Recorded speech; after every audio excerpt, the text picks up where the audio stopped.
The Samsung Galaxy Note Fan Edition needs no introduction.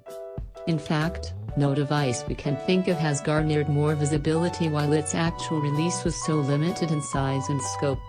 The Galaxy Note Fan can arguably be tagged as a simple reincarnation of the Note 7, and that is certainly a valid observation.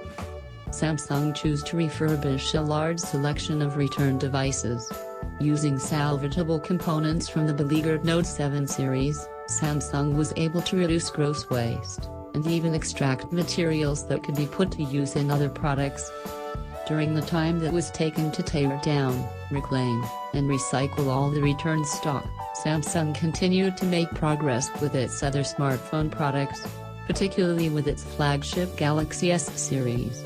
The end result, by making only 2 significant changes, Samsung made something that is actually a little more, and a little less, than what the Note 7 was. Design. The Note Fan has the exact dimensions and physical design of its predecessor, making it a two-handed device. The only visual cues that this is a different model are the lack of the Samsung logo under the earpiece, and the name of the device on the back.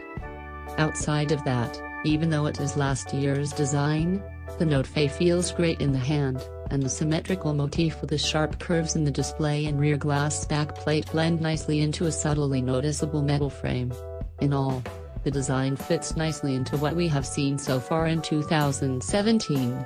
The color options for the Note Fan are the same as was available last year: black, silver, gold, and coral blue, with the latter still among our favorite color schemes. The light blue touch contrasts perfectly with the copper metal frame.